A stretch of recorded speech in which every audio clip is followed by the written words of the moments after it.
नमस्कार, आप देखना शुरू कर चुके हैं CRS न्यूज़। खबर रायबरेली से।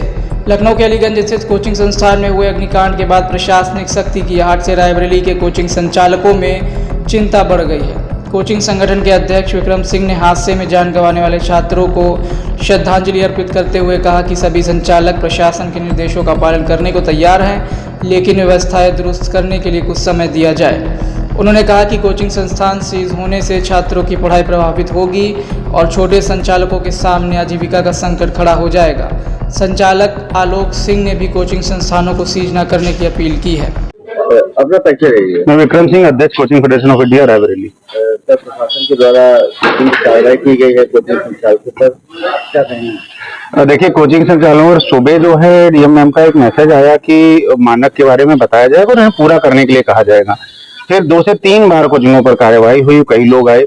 उसके बाद उसमें हुआ कि फिर कोचिंगें अचानक से सील कर दी गई, जबकि सभी कोचिंग संचालक ये कह रहे हैं कि जो है हम मानक पूरा करने के लिए तैयार हैं। काफी जगह तैयार कंप्लीट भी है, जहां छोटी मोटी कमियां उनको हम कंप्लीट करने के लिए तैयार हैं। अचानक से प्रशासन आया और बच्चों को उन्होंने कहा कि भाई इनको भेज दीजिए, और चूंकि तुरंत से नहीं हमारे पास में कोई सूचना होती है तो हमें भेजना पड़ा। अब मान लीजिए कोई ऐसी दुर्घटना रास्ते में घट जाती है, कोई समस्या होती तो ये एक दिक्कत हो सकती थी।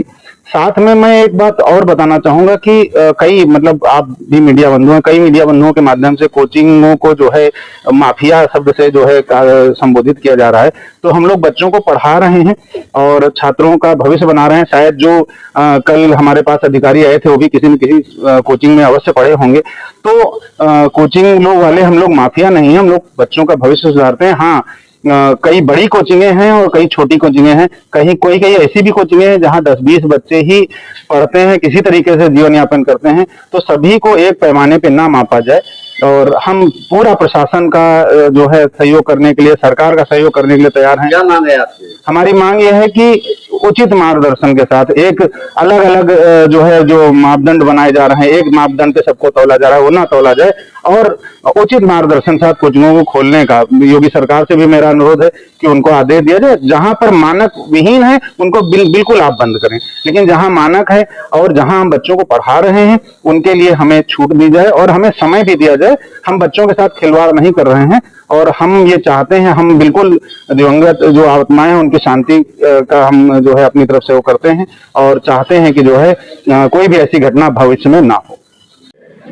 परिचय रही अपना? आलोक सिंह मेरा नाम है और यहाँ हम कोचिंग चलाते हैं। तो प्रशासन के द्वारा कोचिंग की कार्रवाई हुई है, क्या मामला? कल प्रशासन यहाँ पे आया था और मैं थोड़ा बाहर था, शादी में गया हुआ था। तो एक तो प्रशासन को चाहिए था कि जीना एक है, दूसरा जीना प्रशासन चाह रहा था, लेकिन मैं नहीं था तो इसलिए लोग दिखा नहीं पाए। हमारे पास एग्जिट का दूसरा भी जीना है, जो व्यवस्था हमने कर रखी है। ऊपर छत से भी निकलने के रास्ते हैं और प्रशासन ने जो किया, जो घटना हुई वो तो बहुत दर्दनाक घटना है, लेकिन प्रशासन को चाहिए कि बता दें कि हमें क्या क्या करना है, कैसे जो है क्या हम करें कि बच्चों के जान पे कुछ भी ना आए और कोचिंग भी चला सके। ऐसे कार्रवाई करके कोचिंग बंद कर देना तो समस्या का समाधान है नहीं। बच्चों का भविष्य है, एग्जाम लगे हुए हैं, वो पढ़ रहे हैं। तो ऐसा काम करें जिससे कि प्रशासन को भी सलाह दे दें कि हम लोग ये क्या क्या कर दें और हम उस मानक को पूरा कर दें और कोचिंग चलाएं। इस तरह से सील कर देना तो समस्या का समाधान नहीं हो पाएगा। ये रहा।